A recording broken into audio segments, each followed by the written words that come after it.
Welcome to Talking Giants, presented by SeatGeek. I'm your host, Bobby Skinner, and my co-host, Justin Pennick, is back from Charlotte, North Carolina. We got NYGDaily Weiss on the podcast. We just kind of talk all things Giants with him. I come at his throat for his Daniel Jones injury clause take, so we spend some time on that and then get into the other stuff. Justin, how was Charlotte? You got after his what? It was good, man. The rain 2 years in a row has taken away some good racing from me for a couple years now, and I saw a buddy of mine hanging up in the suites of Charlotte. He was hanging out with Richard Childress as well. Oh yeah, did you hear the line I kept on saying was like you're going to some like rally in Charlotte? Yeah, it kind of turned into that without me knowing. It was good, man. And then I'm going up to New Hampshire. If you're in Epping, New Hampshire this weekend, come say hi to me. I'll be at NHRA drag racing. It's just a bunch of drag queens that are racing 1,000 feet. Yeah, you went to a rally in North Carolina, and now you're going to a drag show in Epping, New Hampshire. I feel like we do have to disclaim you're going to like drag racing, not it. Yeah, it's NHRA National Hot Rod Association. Yes, they go 300 miles per hour in 1,000 feet in less than 4 seconds. You're going to see Tony Stewart, not Tanya Stewart. Yeah. Anyways, that's that. We haven't started a podcast off like that badly in a long time. So this is good. This is the true test of a podcast when you're in the June football. So going to kick it to NYG Daily here in a second. But first, it finally feels like baseball season, kind of like we were just talking about. And yeah, it's a little early to start looking at the standings and scoreboard watching, but it's never too early to get into all of today's action at DraftKings Sportsbook. Justin, what are the Yankees in the standings right now? Number one. Suck it. Wake the World Series or else I don't care. It's super easy for first-timers to get started. Try betting on something simple like picking a team to win. Go to DraftKings Sportsbook app, select your squad, and place your first bet. It's that simple. Bet on some racing, by the way, too. New customers can get a no-sweat bet up to $1,500. Just deposit at least $5 and you'll get a bonus bet back equal to your first bet if it doesn't hit. Honestly, when you look at like betting on other sports versus racing I feel like gives you the best returns. So download the DraftKings Sportsbook app now and use code WORLD. That's code WORLD only at DraftKings. The crown is yours. Gambling problem? Call 1-800-GAMBLER or in West Virginia visit www.1800gambler.net. In New York, call 877-8-HOPE-NY or text HOPE-NY 467-369. In Connecticut, help is available for problem gambling. Call 888-789-7777 or visit ccpg.org. Please play responsibly. On behalf of Boot Hill Casino and Amp Resort in Kansas, 21 plus age varies by jurisdiction. Void in Ontario, mate. One no sweat bet per new customer. Issues at one bonus bet based on amount of initial losing bet. Bonus bets expire 168 hours after issuance. See dkng.co/baseball for eligibility, wagering, and deposit restrictions, terms, and responsible gaming resources. You'll be glad you did. Also, thank you, DraftKings, if you're reading this for the swag you sent me. Sent me a bunch of Giant swag this week. I was really excited. Giant box. I didn't know what to expect, and it was just filled with Giant swag. So thank you very much, DraftKings. And here's NYG Daily. All right, we now welcome onto the show NYG Daily. Weiss, how you doing, man? Coming to camp this year? Of course, yeah. Although I'm going to be on vacation sort of that last week of July, I get back. So I might catch the back end of it. I got to see what the training camp schedule is, but definitely I'll be out there. Yeah, absolutely. Cool, because I like having one. The only times I don't like you out there is when we see something that is like, okay, that is a social media post that will go off, and me and you are competing to tweet it out first.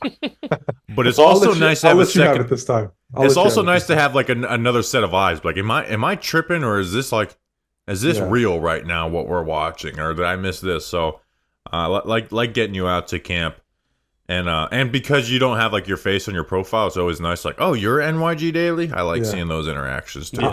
I'm the guy that takes the picture of the guy that wants to take a picture with you. Yeah, which is very funny because it's like, well, if you that's NYG Daily. Yeah. So looking forward to camp. So I want to come in hot with this though. Sure. Because this is something I've seen you tweet out, and I think you're the only person of like this guy like some of a following who's like clearly said this should happen. You're on the don't play Daniel Jones because of the injury clause train. Why? Well, it's not necessarily. Well, Put it this way. Actually, I won't say why, because we know the whys, because Right. you're the threat of losing that money. Exactly. Sell us on it in a real world where like a team would have to not play their best quarterback. Is Daniel Jones the future of the Giants? Is he the future quarterback of the Giants? Is he going to be on this roster after this year? Nope. What does he need to? What would need to happen for him to be on this roster? Take away the injury aspect of it and the whole contract thing. What would he need to do for him to be on the roster? He'd have to legitimately just play great ball, not like good ball, like great ball. So the Giants would need to go to like the get deep in the playoffs and like actually have like serious. Yeah, they'd have to essentially make like a run to the conference championship game. Right, and he would have to play really well. No games missed. Like you're like, oh shit, like this is. Well, just great. Like forget. Let's talk about EPA and all. Like just Right. like we're all looking around. Like man, he played great ball this Well, year. I mean, if he plays great ball, that other stuff will be good too. So. Right, pass the eye test. Right, like we're winning. Like the good vibes. Right. And it's just we don't see that happening at this point, right? When Exactly. when you think of 22 as a high point, and although again this always gets missed, is like was there a mess last year? Was the Giants offense going to be successful those first 7 games of the year if Daniel Jones played better? No, but you did get some answers to the questions that we had, and I'm proud of ourselves because I was on board of paying Daniel Jones. Me too. But I also like landed on like a specific range of like 33 to like 35 and a half, which is an L in itself. But when they did sign that, I was like, this is a win for Daniel Jones. Like he set a new precedent for the type of quarterback that he is. If anything, he should have been on the bottom half of that tier of guys that sign contracts in that same range of player. But I was like, my biggest question though is that he did everything pretty flawlessly in 2022. Except there's a handful of plays where there's someone down the field and they didn't pull the trigger. Now, they didn't run a lot of these things. Is it because of him? Is it because of the offensive line? Is it because they only had one guy who could challenge that with that area of the field in Darius Slayton? And I think we got pretty quick answers last year that despite some of the issues, there was just a lack of aggression when shit was there. And that was like the biggest. And then the injury obviously plays a part in it too. Well, it's the injury thing of it and the likelihood of this sort of being like another breakout season for him. I think when you factor all that in, like what's the reward here of playing him? And to me, the ACL thing is not even a concern because guys come back from that all the time, and he's a quarterback. And to me, the neck is a huge concern because even when he came back last year against the Raiders in those limited snaps, like he did not look good. So when you factor in, okay, he's returning from a serious knee injury, and then in the back of his head, the neck is still, one hit away. Could he potentially suffer a career-ending neck injury? When you got a quarterback that suffered multiple neck injuries, there's a concern there. And so my only thing is if the leash is going to be short, which I think it's going to be, like. And you plan on pulling them in week 3 or 4 or whatever, if they don't start hot and the offense continues to struggle. Here's the thing: I think the leash will be short. I don't think they plan on pulling him. I think the crux of the issue is they view Daniel Jones as the best quarterback, and I don't think it's as close as people make. Think between him and Drew Lock either. I don't think it's a matter of who's the better quarterback. I think it's just a matter of the pressure to, hey, you have to win some games now.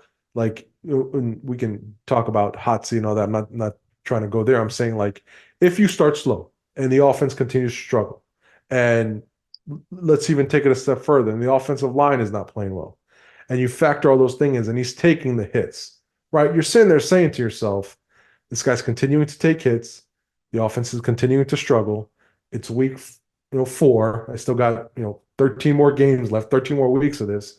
Like, am I really are we really going to do this again? Like if he suffers a neck injury, now we're talking, I'm stuck with this guy for another year and the contract, and there's language there and all that, but I just don't see the purpose. You try to replace him this year. You're essentially saying, I'm stuck with the guy, and I understand, people are like, well, but they don't dislike him as much as, they passed up on guys who went in the top 3 guys that went in the top 12. Yeah, I think they could have easily justified themselves picking a quarterback Right. And that's where I'm like, I don't think that you think this is going to happen. I think this is just your opinion, Right. obviously. Exactly. But Yeah. it's just, I just don't think you can justify not playing who you think is the best player on your team at the most important position to a team. Well, I think there's factors there, Bobby, that you can't just say, well, this guy's better than this guy, so I'm going to play this guy. There's a financial side of it here. There is a situation where there could be potential, the seat could get warm. And, the offense the offense hasn't exactly been good under Brian Daboll. And there's a lot of reasons why, but we're still waiting for this offense, like we're seeing the results. So if it's not there and you're seeing the struggles and he's taking hits and you're like by October, you're like, I got to pull the plug here, then to me, you've already made up your mind. And I understand, you play the better guy, but the contract it's so important for the Giants to get to the offseason after this year. And again, what I have done when I sort of generate these opinions, I separate the 2024 quarterback draft class and that situation from the Daniel Jones situation. These are two separate conversations. I understand why they didn't take a quarterback. I get it. I agree. It's my views sort of align with what you guys have been saying throughout the throughout your podcast leading up to the draft. But the Daniel Jones conversation is a separate conversation. And I think the Giants are taking a huge risk by just saying, well, we're going to play him and he's our guy. And they can say that. But again, once we get to the games and once the season starts and if the struggles continue, and then, I mean, we just don't know what another neck injury for Daniel Jones would look like. And at this point, can you rule it out? I don't think you can. I don't know what he's going to be. Is there going to be, are we going to see the guy that we saw in in Las Vegas, where he just didn't look right? Was it because he wasn't healthy, or was it because there's a whole mental side of it where, he just doesn't know if he can still play, and he doesn't know if he can make certain throws, and there's going to, and he starts taking hits. You have to factor all that in. And that's why I think, man, there's a huge risk involved that I just don't see the reward here, realistic reward. And I think you're right by saying that they're going to play week by week. I think that's where you can marry what Bobby's saying and then marry what you're saying, where the answer is, it's like, okay, yeah, I think they legitimately do view Daniel Jones as the better guy, but they are going to play week by week. Where Daniel Jones, even through the really good start, they go 6-1, 6-2 in 2022, even in that, you saw some not great quarterback play at the start of 2022, and then obviously you saw really bad quarterback play at the start of 2023 last year, where they went 2-8. So if you see a similar start from Daniel Jones, that specifically it'll reflect in the record, then I can't help but feel like that door will be open to make a decision to sit him down. And I think something even on a much smaller scale, you did see last year that the Giants are willing to play the worst quarterback for arguably a worse reason in Tommy DeVito than over Tyrod Taylor last year. This is actually way more plausible and excusable of a reason. And also Drew Lock may fit the strengths of what Brian Daboll's trying to do better than Daniel Jones to begin with. And I think we can get to that point eventually, but I think Justin agrees. There's got to be.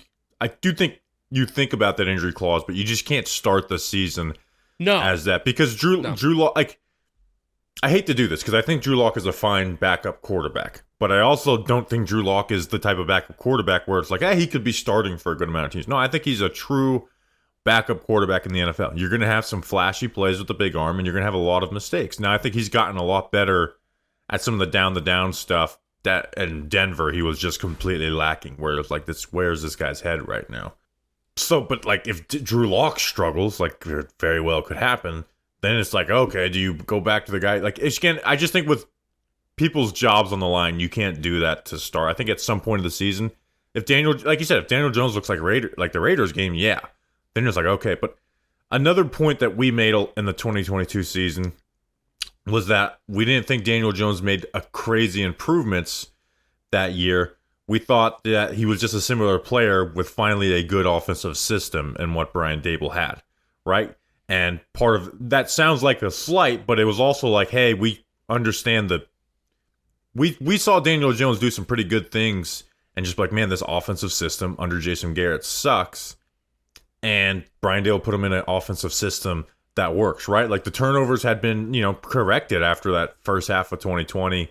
Like some of the, pressure to sack stuff was better. Obviously, last year was a disaster. So I just think Daniel Jones will probably be a little closer to that, which is not good enough for $40 million per year or to be your plan going forward. But I do think it'll be their best option for 2024. Let me I mean, we can this question's gonna obviously everything goes back to Daniel Jones, but Weiss, you're a big picture guy, and that's one of the reasons why I really liked listening to you guys, you and Ethan for years, even before I started any of this. Do you have a set definition in your head of what progress looks like for the New York Giants this year? Like, how do you define progress for this team this year? Do you have that yet? Absolutely, I do. It comes down for me, and I've said this for the past couple of years with this regime. I like the process, I do, but I think it's time to see a little bit some of these results, right? Everyone says you got to wait 2 years, 3 years before you judge a draft class. Well, this is a big year for the 2022 draft class, in my opinion, especially the guys that were picked up top.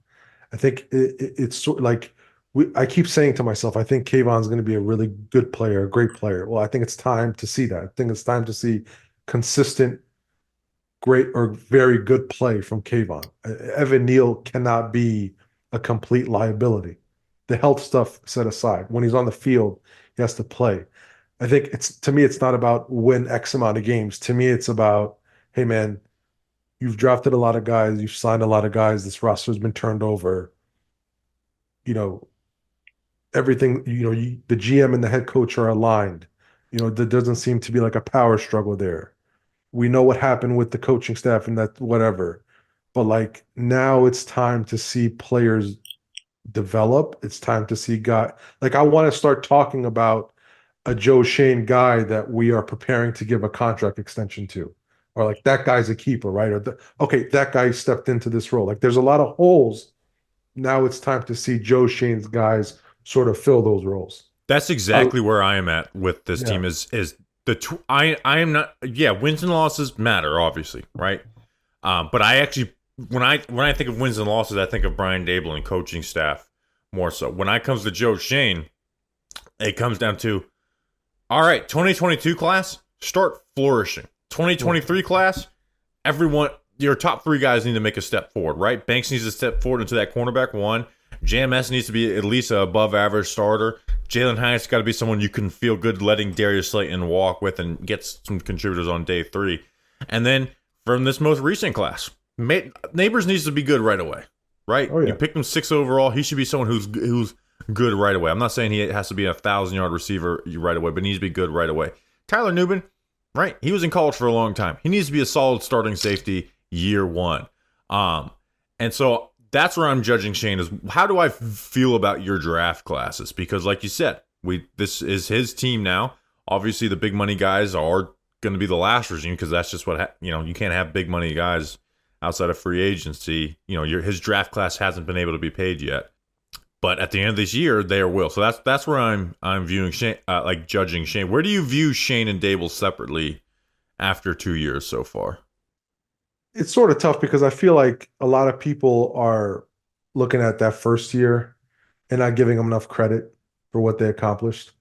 I think Dable deserves a lot of credit for that. Right, Shane, not as much. Right. For the coaching staff that first year and what they did. And I think a lot of people are prematurely putting Brian Dable on the hot seat, even though I understand why they're doing it. I don't think he deserves to be on the hot seat, even with the fallout with Wink and everything. And that didn't make him look good. But look, I think with the GM, you got to kind of look at it big picture, and you can't just go year to year and say, well, you didn't do this year. That means that you got to be on the hot seat. I don't look at it like that. I think you got to give the GM time. And the first off season really wasn't an off season for him. He didn't have the cap space. There was a lot of cleanup being done. So it's really only been last year and this year. But I don't think they deserve to be on the hot seat. I think you got to give them some time. And I also, one other thing, and I think I hate when people talk about this, is when they say, hey, the Giants didn't take a quarterback So if any of the quarterbacks that they passed up on become, a franchise quarterback, that's an indictment on Joe Shane, or that's an indictment on Brian Daboll. I don't necessarily agree with that. I think you have to look at it and say, how are the Giants doing?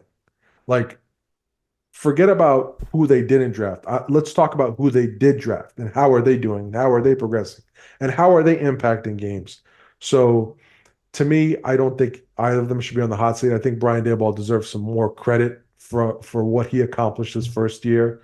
And when it comes to Wink, a lot of people, looked at him as sort of, he's the reason why. And I think a lot of that was media driven. I think a lot of people in the media don't really have a good relationship with Brian Daboll, and And because of Wink that, was very friendly with the media. exactly.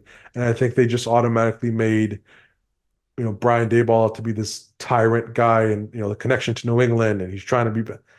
Look, I think ultimately, if a defensive coordinator was doing the type of things that Wink Martindale was allegedly doing, I think he would deservedly should have got fired. Wink's So PR team, I hate to interrupt you, but Wink's PR team was excellent. One, yeah, Dable, that's where Dable, I think, should, like, working the media actually does somewhat matter in this business, because it's like, if you tell the media things, like, they love it, right? They eat it up and they will take your side. So they were getting nothing from Brian Dable's camp, and they were getting everything from Wink Martindale. So that always paints, one person in a better light.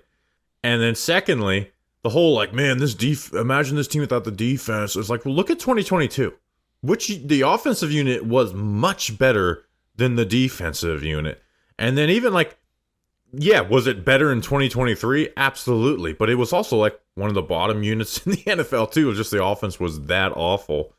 but one of the things and they were with still, with like, the, bad stopping the run despite adding defensive tackles and stuff. So, that's where, and I like Wink, right? I look at red zone and third down numbers when judging a defensive coordinator when he doesn't have a judge's talent. And so I like Wink as a play caller, but the PR job by Wink on that whole relationship did an amazing job. To me, one of the things with, and I don't want to make this about Wink, is yes, Dable should learn how to play the media a little bit, like you say. But one of the things that really ticked me off was when I saw media members report on stuff that they just knew was a lie because they wanted to make Wink Martindale look a certain way and Brian Dable look a certain way. Well, which things? Because that works both ways too. Because the Giants started using the media after that all went down. Well, I won't name any names, but there's some obvious, like, yeah, stuff. no, there was that story that came out from a certain newspaper, and that, Like Joe Shane, like, oh, I just really wanted to listen to the headset. yeah. That's something I've Listen, always wanted to do. They were having issues. There was no doubt about that. But those issues wasn't just because Brian Daboll was cursing up a storm in every coaching meeting. Wink Martindale was doing things that if it was a head coach, any head coach, he probably would have felt the same way and been like, get this guy out of here. Like, Yeah. when you're trying to, I'm not going to say, overthrow the head coach. He wasn't overthrowing the head coach, but when you're essentially trying to, like, And, like, I don't need to report to you, Yeah. all that type of stuff. I mean, yeah, you're going to get fired. And I just thought that a lot of media members knew that throughout the year, but didn't want to report on it because, Wink Martindale, like you said, is a friendly guy. And it also took me having a whole 9 to 5 workday reliving the first half of the Dallas game and then rewatching every single second of that Cardinals game to have an idea whether Brian Dable's calling plays or not. Yeah. I want to jump back. I want to step away from Wink Martin. I want to jump back to this because both you mentioned, when I talked about how do you define progress for this year, like, you're just like, all right, they need to win a little bit more, and there does need to be a little bit more results this year. And I hate that we're going back to DJ, but this has just been it's been on my head. By winning games, right? Yes. You can head into Pittsburgh. You can head into that Pittsburgh game on Monday Night Football, and you could be 3-4, right? And then you could have, like, that stretch of, like, Steelers, Commanders, Panthers, and then the bye, and then the Bucks, of games that you feel like maybe you can win.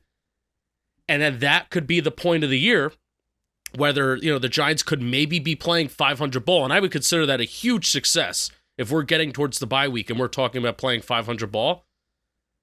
then that makes that Daniel Jones decision so much tougher to make. Because we're sitting here now being like, oh, well, even if the Giants do need to show improvement and they do need to show progress, but also it could be very smart for them to not play Daniel Jones when it comes to the second half of the season.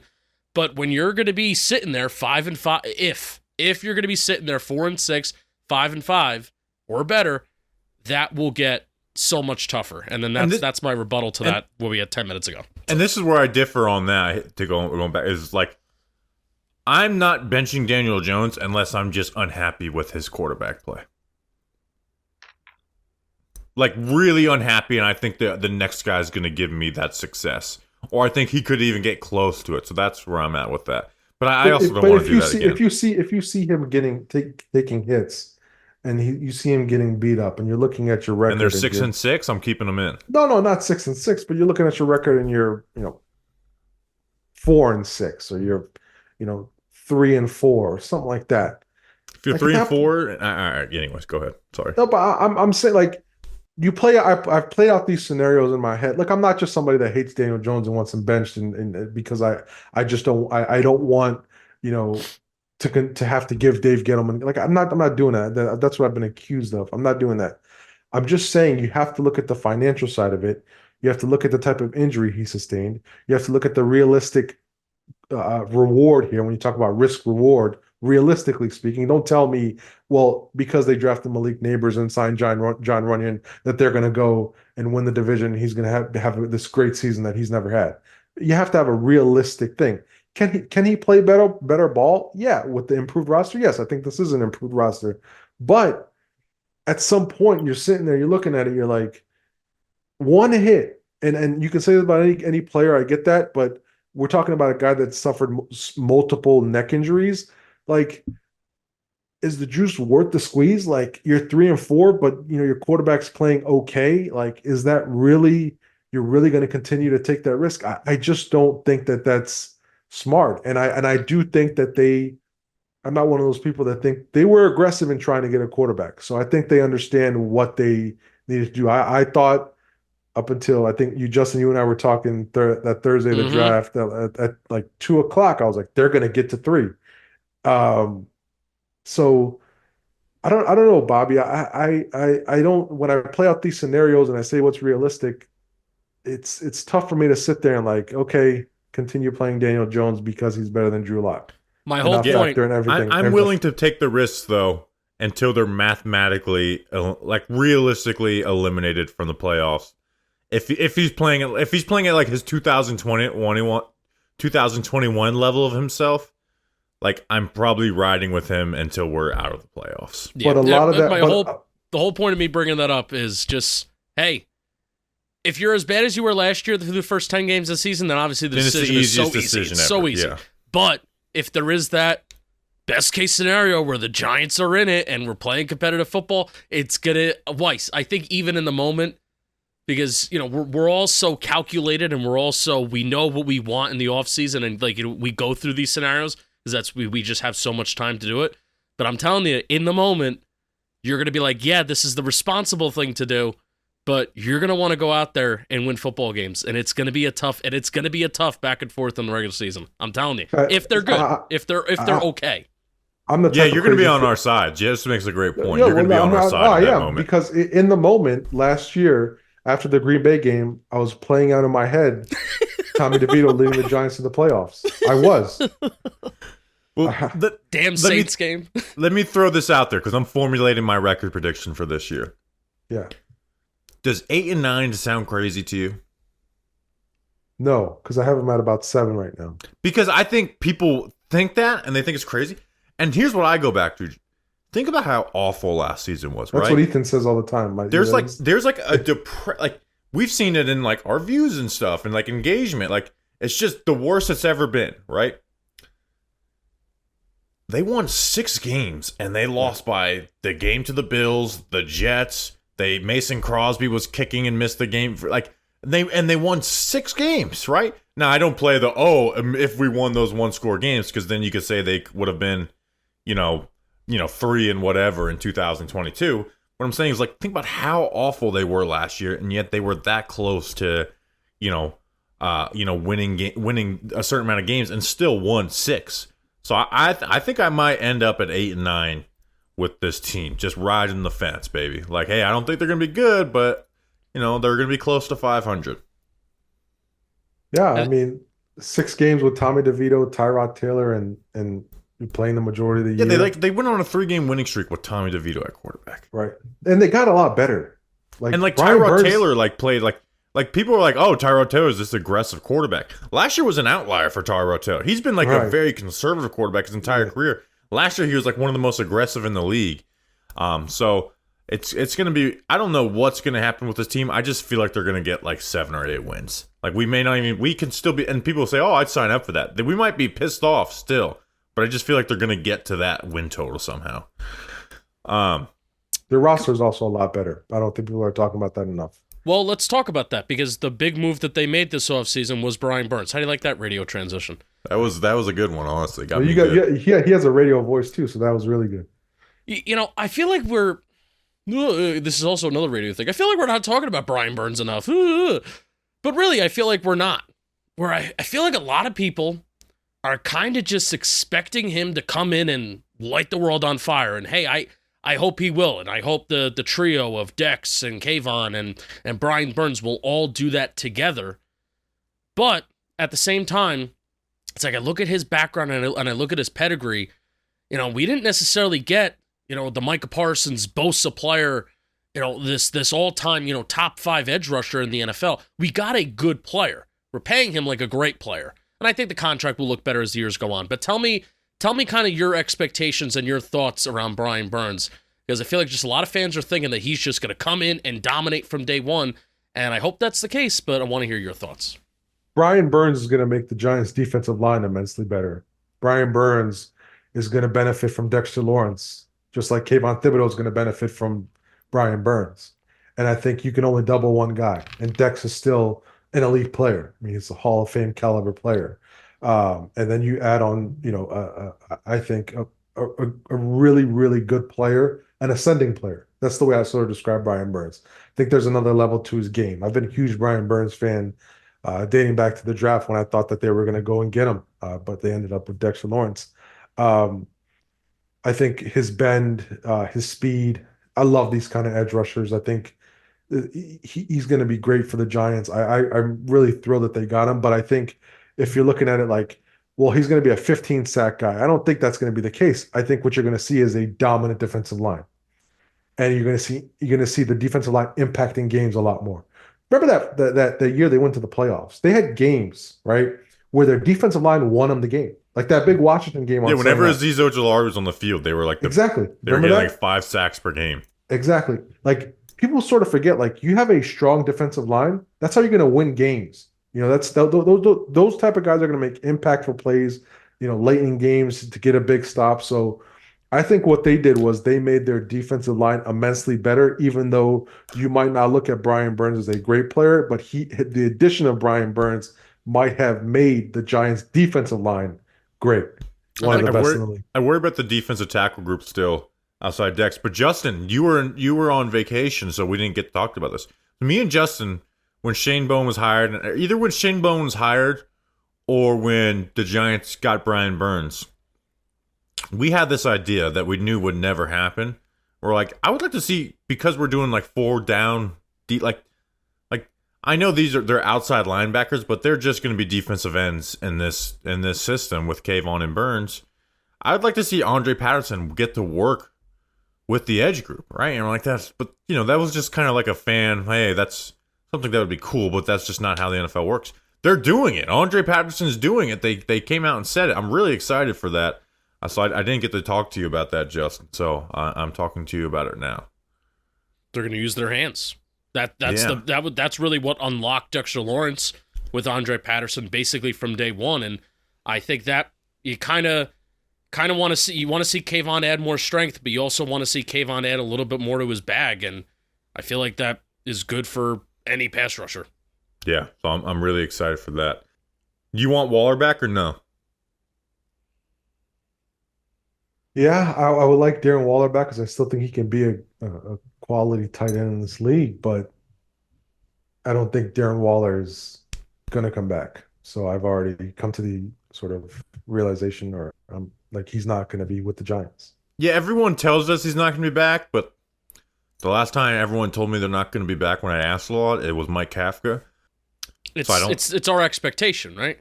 Yeah, like because the Kafka, I feel like we're reliving January a little bit on this episode. I know, man. But with the Kafka stuff, I asked everybody, like not just like from different facets, like in the building, outside the building, this person, that. I was like, I want anyone who like may know something. I was like, is Kafka back? Yes or no? Like, nope, nope, nope, nope, nope, nope, nope. And then we went to the Senior Bowl and then asked someone who worked for the Giants and they're like, you're not going to let him interview for offensive coordinator job. So it felt like they just wanted him to get a head coaching job and were hoping it into existence and then didn't do it. Well, he falls under the minority thing, which I didn't know. Yeah, which is crazy. I'm praying he gets a head coaching job. Actually, no, because I like Kafka as an offensive coordinator. But actually, Gable's call and play. So I do hope he gets a head coaching job, and I hope his Puerto Rican grandparents get us 2 third-round picks. That means the Giants are better, too, which I like that. Yeah, that would be great. Like, I mean, think about the interviews he got last offseason and the guy and how bad the Giants offense was.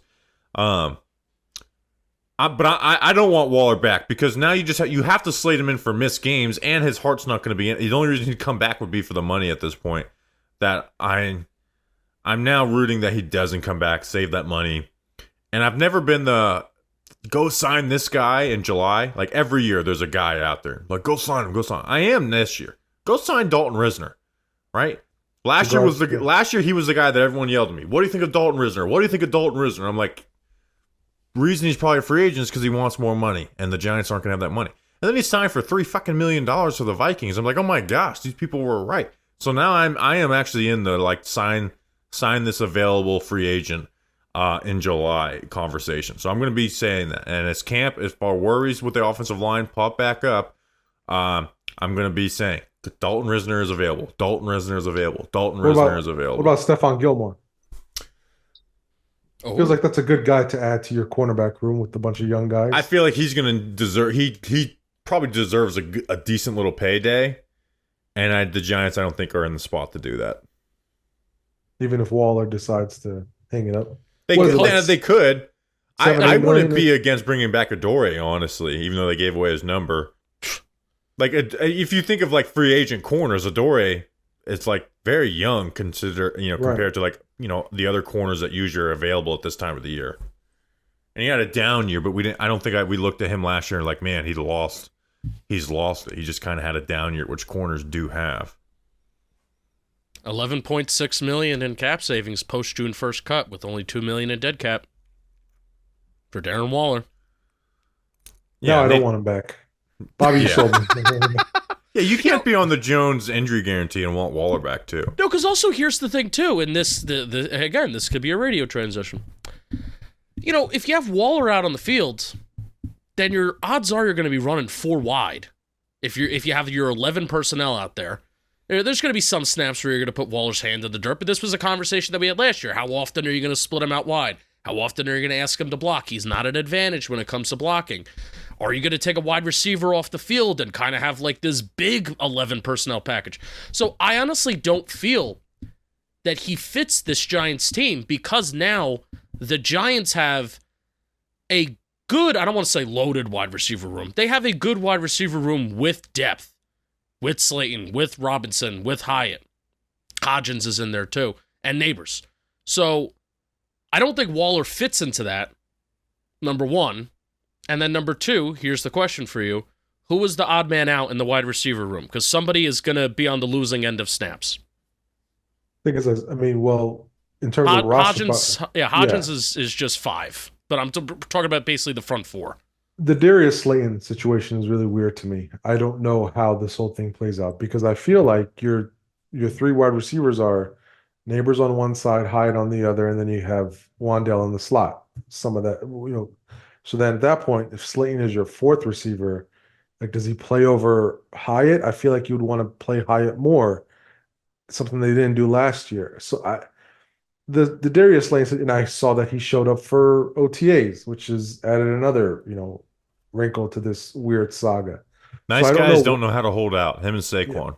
I guess, yeah. Or maybe it would have just came back to continue to kiss Daniel Jones's ass, but that's a different different thing. Anyways, um, Slayton to me it's a weird situation. Everyone keeps pointing to like, oh, that's a guy they're gonna trade when roster cuts are made when it's 50 when we get down to 53. But what's his trade market? Like is it better to just keep him? But then if you keep him, is he gonna like when is he gonna play? I don't know how the Slayton saga plays out, but I think he's sort of the odd man out right now, right? Last year of his deal. I mean, if you're just going by the like how good are you, Hyatt should be the odd man out, but you're hoping that Hyatt develops and Exactly. forces Slayton to be the odd man out. But I do think Slayton would have better trade value than people are giving him credit for right now. And especially Nico Collins just got $24 million per year. Like I just think Slayton on that deal would have some good trade value for a team.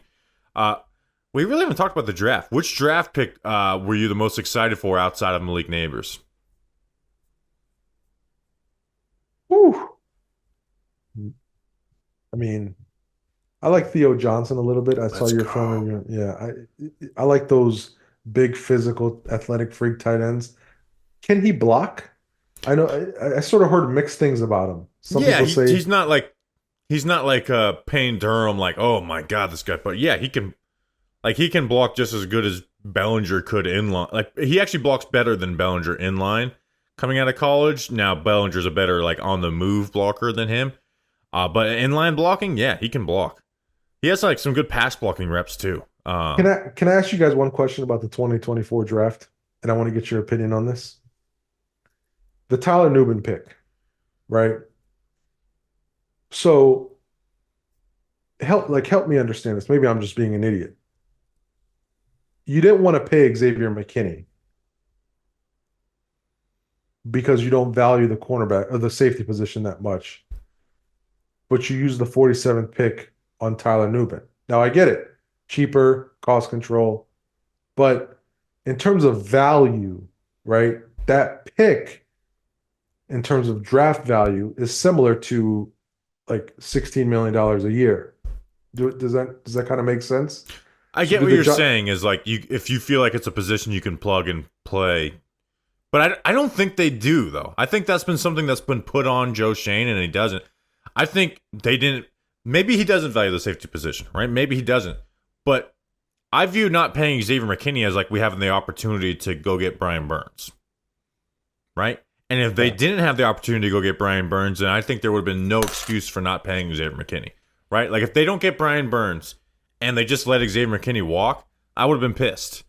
And even then, like it's a risk because you had to give up draft capital, right? You could also just have Xavier McKinney and that extra second round pick.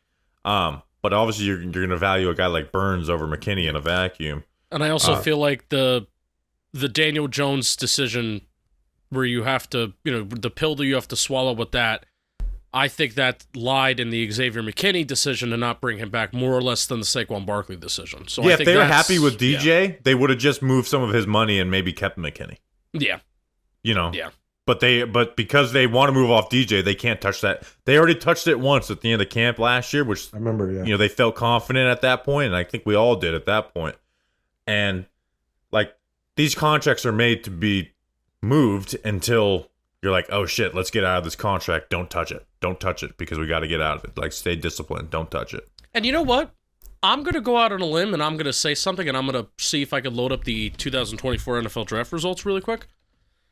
We were saying this as even before the draft. Like we were really talking about this while Xavier McKinney during his free agency and pre him leaving the Giants. We're talking about how safety is a more valuable position in Shane Bowen's defense. Really, especially when you compare it to Wink Martindale's system. But you look at the safeties, and when those defenses were best in Tennessee, it was Kevin Byard, and they had another really good safety, too, for a little bit, too, that were doing some good stuff.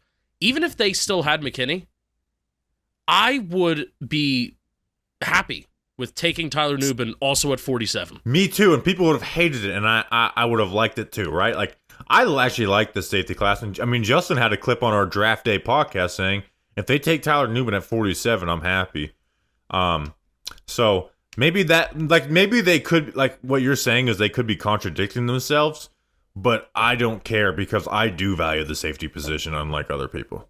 I like Tyler Nubin a lot. It's not about Tyler Nubin, but my About feeling this about position, Tyler yeah. Nubin, it was the same feeling that I had in 2020 when 2021 or 2020 when they took Xavier McKinney. I was like, wow, we've got a really good safety. So 4 years from now, we're having the same conversation Yeah. about again. It's like, Yeah. Hopefully we can just keep our good players. I do think McKinney was the first time where it was like a really tough, like the Landon Collins thing. I know everyone loved Landon; he had the All-Pro year, but I felt like he was limited as a player, right? And you saw it show up in Washington immediately. Like I can't pay that contract he got was nuts, and even if he was like one of the best safeties at the time, let alone someone who's like you just don't trust in coverage. Now you know what? I'll bring this up too. Where McKinney didn't have those those limitations in his game. If McKinney didn't fuck up his hand, if McKinney was a little bit more of a goody two shoes, Yeah, it was a pain in the ass a bit too, and showed that he was a better team. I'm not calling him a bad team. I'm just saying if he showed that he was a better teammate, and if he had more production, I know a lot of that may not be his fault because under Patrick Graham the production was great, but then under Wink Martindale safeties usually don't flourish with interceptions and in that way. So I guess a lot of that's why I'm listing this third in my priority list. But if he didn't do those, especially if he didn't fuck up his hand and kind of help cost the Giants games down the stretch in 2022, I would have no hesitation with matching that Packers contract. Right? I would have matched the Packers contract anyways. But I think there was some people, like we even talked to, I think we had Dunleavy on, we had some people on that mentioned that there could be a slight hesitation there where the Giants want him back, but they want him back at their price. And one of the reasons could be for the first two things that I listed. Yeah, and I agree with that, right? And when guys get paid, they get a little more confident in themselves too. And so I get all of that. All right, last question, and this is one I love to ask you. What current thing that's being said on Twitter, whether it's the last month, 2 months, bothers you the most? I think you know what I'm going to say. I don't. I actually don't. Because me and you will like kind of text each other like, this is really stupid that's being said right now. Anyways. Well, do you know what we were texting like leading up to the draft? Probably about McCarthy, right? Yeah. I thought it kind of got ridiculous. It was ridiculous. I think people, the amount of people that I told to kind of get a hold of yourself, man. Like, you're smarter than this. It was pretty crazy. I thought people got way too emotional. Look, I said it from day one when the Giants did the right thing, in my opinion, and hired a general manager and allowed him to, run his organization was, let him hire the coach, let him pick the quarterback. I'm not going to change that after 2 years because they didn't draft the quarterback that I wanted them to draft. I know for a fact they wanted to get to 3. Everyone knows that at this point. I thought they were going to get to 3. They didn't. They didn't force a quarterback. I respect it. Regardless how you feel about the quarterback they passed on, the rhetoric that has now come out of it from people is just, it's crazy. I'm calling JJ QB5 now, by the way, because I used to call him QB4 as a slight. Since Penix went ahead of him, he's now QB5. He was always my quarterback 5, by the way. I always liked Michael Penix over him, to the point where I like Bo Nix's film better, but I would have picked JJ over Bo Nix. If they would have taken Michael Penix at 6, I would have been fine with it.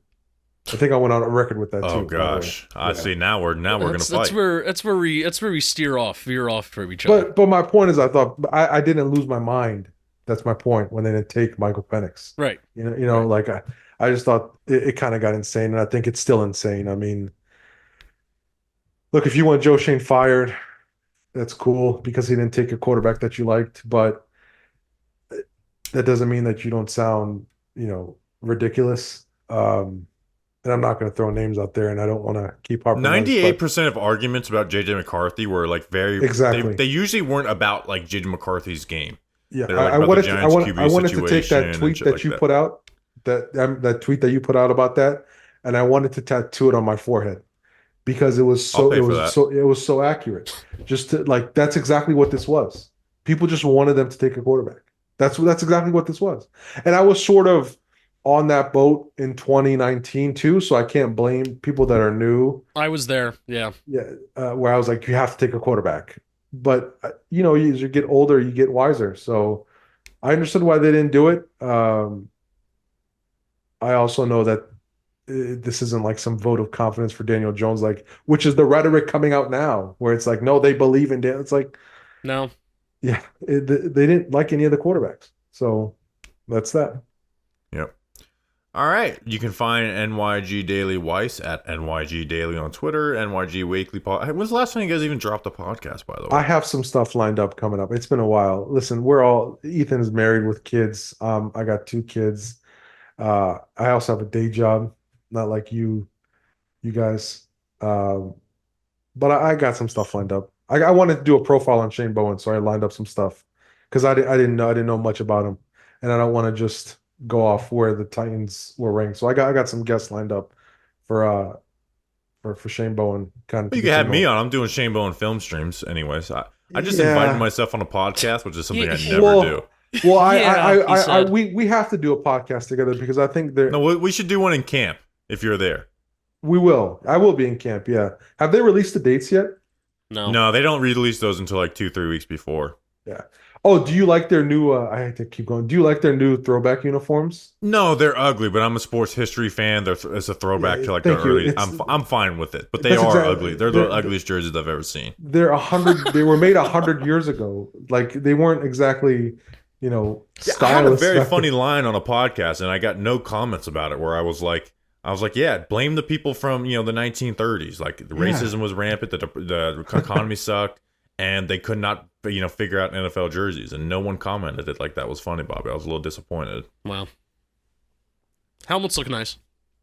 I love that HBO stuff that's going on. Yes, Weiss. I want it all. You both are getting ready to get let down. You know what? Now it's at the end of the podcast. I can say, fuck whoever is gonna shit on me and say that they're not gonna show anything. Let me be disappointed when it doesn't happen, but before then, let me get excited as a fan of the fucking team. I love all sports documentaries. It, but I'm a Man City soccer fan. They released a Netflix documentary, and it's so watered down. Even though it was a successful year and they won all these cups, it was such a watered down documentary that I hated it. But I also loved it because it was my team. So even though it's watered down and it's propagandized, which most likely this will be too, but documentaries have jumped the shark. Yeah, I watch all kinds There's of too many sports documentaries. And they're worried about access more so than giving, like the Florida Gators the Untold series sucked. They had that great hockey one about the team in Connecticut that was great. The Manti Te'o one was good. I thought, see, even then I didn't like it because they made this dude like some sympathetic figure. It's like, no, this person's a horrible person, and like so. The Florida Gators one was awful. It's like, dude, you just went through their schedule. Short. I feel like Johnny Manziel deserved like a 2-part documentary. Oh, Manziel's was horrible. Like it was short. We didn't learn anything new from the Manziel. You're supposed to learn new stuff. We didn't learn anything new. So the Untold Stories ones suck. It's too much about access than it is actually finding the truth and spending 5 to 10 years. Honestly, the MJ one, I loved it, but it kind of set the precedent for these type of documentaries. I'm out on documentaries, even though I love them. Hopefully this documentary starts with Wink Martindale's situation. Yes, that should be episode 1. That was made for television. Yeah. And they're not going to show it. What the fuck are they going to show then? Not that. I guarantee it. What are they going to show? That should be episode 1. That will be episode 1. It's also HBO, Bobby. HBO really doesn't play these type of games. When they want access, they'll get access. But it's not the real Hardknocks, right? I mean, it's the off-season Hardknocks, so it's never happened before. Exactly. So it's gonna be I don't know. We'll see. I'm hoping you guys are right. We're gonna be doing some live streams directly after. I'm excited for it. One thing's for certain though. When's the first one, by the way? I have no idea. Isn't it coming in July? I think it's the beginning of July. Yeah. Okay, cool. So we'll be doing reactions to all of those episodes. About a month. Which I also, another rant, I have a subscription to everything. Plus, Me too. YouTube TV. It's pissing me off. Like I have every subscription now. I'm probably spending like, $300 a month on watching stuff, and I don't even use half of it. Anyways, all right, that's an episode, or that's not an episode. Do we have any ads, Justin? We have 1.5. Okay, all right, so that's not an episode. We got to talk about something important afterwards, anyways. All right, thank you, Weiss. Bye-bye. All right, thank you to Weiss for coming on to the show. And did you know Father's Day is coming up? You got to buy a gift for someone who's a dad, someone who likes the Giants, talking Giants, someone who likes baseball, someone who likes sports. Well, guess what? You hit the jackpot. Over at shop.johnboymedia.com, you can find the brand new Father's Day line, or also I'm even going to give a plug for our own store. I like our retro looking stuff. I have a shirt on right now. Shop.johnboymedia.com. We got dad hats. This podcast is ridiculous. Special dad designs for a whole bunch of teams. Head to our store, shop.johnboymedia.com. Get your Father's Day shopping done right now. Like I said, I really like the Talking Giants, the retro-looking stuff. We have like a cool new line of stuff. Click the link in the description, shop.johnboymedia.com/dad. Get your Father's Day shopping done right now. Done. Finished. Done. If your dad's a Dan Patrick fan, guess what? We got shows on the Dan Patrick Network too. Wow. So Wake and Jake and Jimmy see things are on Dan Patrick too. So doing double plug for Father's Day. Anything else that? That's it. We technically didn't have to do the Dan Patrick plug. I don't know why you said that. It just was making me think of the Dan Patrick thing that we have going. Okay. And Dan Patrick's kind of like a father figure to like sports media members. Yeah, I thought you were going to say to you personally. Yeah, me too. Okay. Didn't pick me. Love you, Dan Patrick. That's an interview. That's all right. That's an episode, not just a damn interview. That's an interview. We'll be back Friday. Everyone's favorite episode, 2025 free agency preview. How about that?